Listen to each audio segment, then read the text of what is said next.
Hello friends, आज मैं आपके साथ इकोनॉमिक्स का एक और टॉपिक लेके आया हूँ और टॉपिक का नाम है फंक्शनल रिलेशनशिप्स एंड पैरामीटर्स। तो जब भी आपको कोई भी थ्योरी पढ़नी है उसमें आपको लिखा होता है कि this show the functional relationship between this and parameter this. तो वो होता क्या है वो इस वीडियो में मैं आपका पूरा का पूरा कॉन्सेप्ट क्लियर कर दूंगा।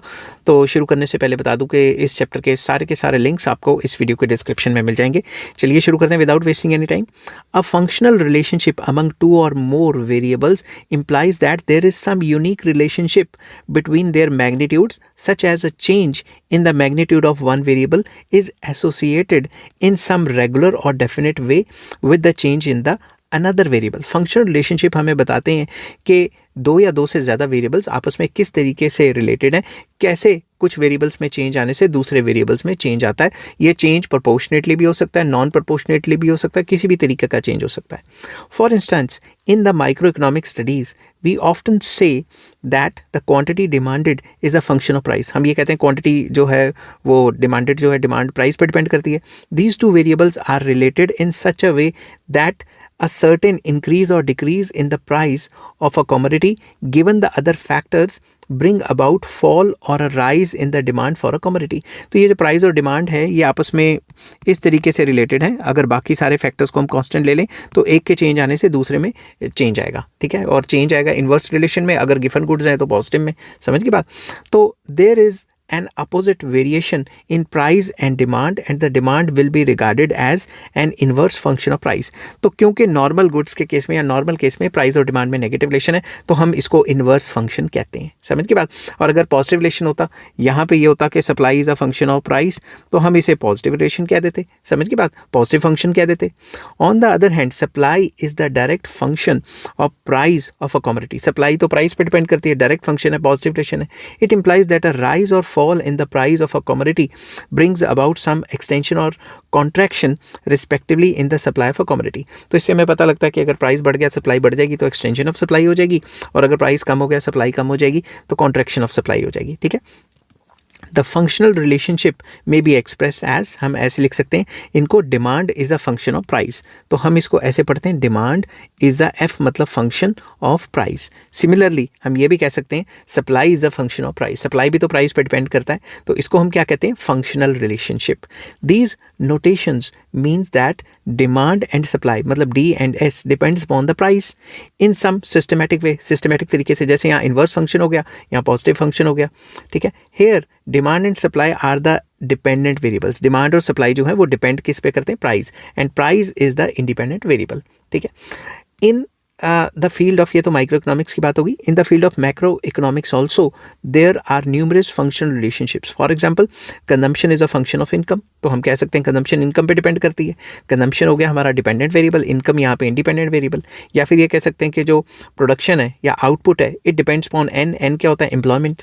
तो here C is consumption and output जो है वो क्यू है, एंड द फंक्शनल रिलेशनशिप के अंदर ये जो वाई इनकम है और एन एम्प्लॉयमेंट है। तो ये भी तो मैक्रो इकोनॉमिक्स में फंक्शनल रिलेशनशिप हो गई। समझ की बात। A functional relationship may not simply be restricted to two variables. सिर्फ दो वेरिएबल्स का थोड़ी ना होता है। This may involve a number of variables. जैसे demand for A is a function of price of A, price of 1 2 3 up to N, taste and preference, income etcetera etcetera. तो ये मल्टीपल वेरिएबल्स पे भी डिपेंड करता है, तो multiple relations भी हो सकते हैं। The above notation states that the demand for a particular commodity DA ये वाली is a function of price of one या फिर price of A, या price पे तो डिपेंड करती है, price of one of that good। यहाँ पे मुझे लिखना था price of A, रुको 2 मिनट, मैं यहाँ पे लिख देता हूँ। जो उस चीज़ की जो डिमांड है वो प्राइस ऑफ ए पे तो डिपेंड करती है, and the prices of related goods like P1 P2 P3 up to Pn, बाकी चीज़ों के प्राइस पे भी डिपेंड करती है, टेस्ट एंड प्रेफरेंस पे भी डिपेंड करती है, इनकम पे भी डिपेंड करती है, ठीक है। Here the demand for that commodity depends upon all these variables. तो ये सारे वेरिएबल्स भी फंक्शनल रिलेशनशिप में आ गए। As the independent variables change, जैसे जैसे ये वाले वेरिएबल्स सारे के सारे चेंज होंगे वैसे वैसे डिमांड चेंज होगी। DA मतलब demand for commodity A changes in some systematic manner. किसी से पॉजिटिव रिलेशन है, किसी से नेगेटिव है, किसी से प्रोपोर्शनेट भी हो सकता है। सिमिलरली